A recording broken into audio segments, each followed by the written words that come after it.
know a little bit about my story, I was miraculously healed. The Lord touched me and changed my life in a matter of minutes. And I was healed from fibromyalgia, chronic fatigue, and depression after suffering for 13 years. Hagar ran away. I have my own running away story.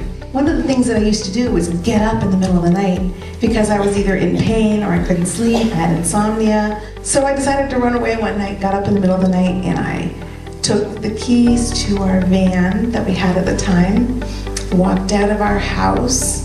The boys were just little, our two little boys.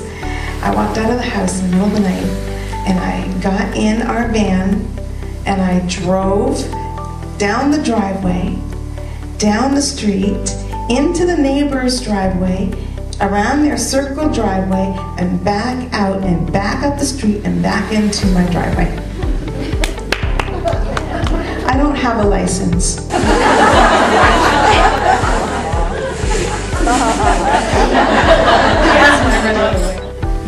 Clouded perceptions about the way things are in our lives. I think at one time I might have hit the 410 mark, you know, and then I think that I shrunk. Yeah. And, you know, that becomes a little bit conscious. Do you see my heels? Do you see my heels? Look at that. Do you see those heels? Okay. So you become a little bit conscious about that. And then, you know, when you're not tall, you know, you gain weight and you gain it way faster than everybody else. Way faster. Am I just having a clouded perception problem here? One thing or another, you'll just find yourself with clouded perceptions.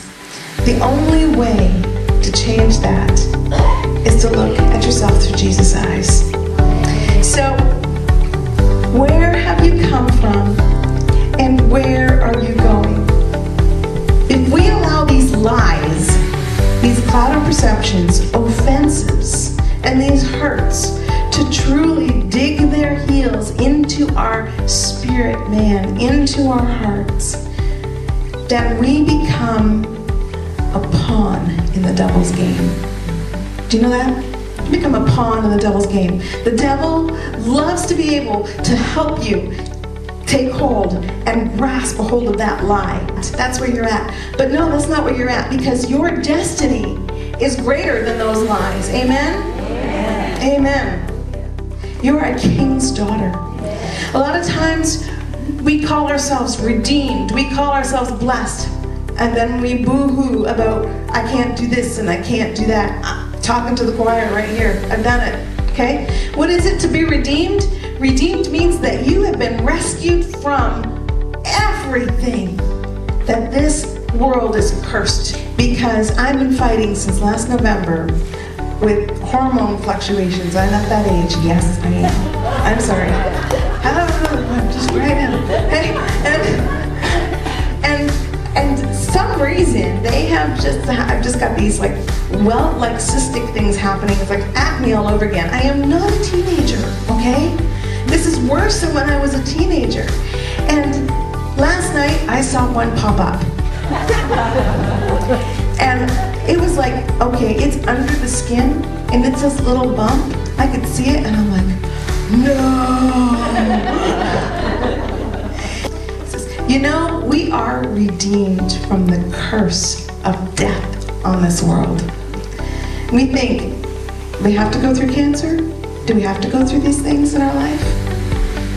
And I'm like, I sound like maybe I'm just trying to skip all the stuff that's tough in our lives. But the truth of the matter is, Maggie and I prayed, and we said, this don't belong to me. This does not belong to me. This morning it was gone. Do you have a need in your life today? The woman who had the issue of blood for so many years, she knew exactly what she needed to do. She knew she had to press into that crowd and touch Jesus, because she had faith that once she did that, she would be healed. So tonight I want you to come and press into the crowd, and I want you to press through and reach out and touch Jesus tonight. and have faith that He's going to do a work in you tonight.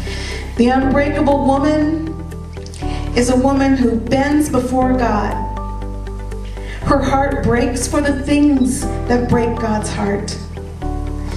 But even when it's hopeless, even when you go ahead of God, even when you make a mistake, you get up, you go forward. The reason you can get up and go forward is because you are an unbreakable woman. It's because He is your sure foundation, and He sees where you're going when you cannot. Amen? Amen.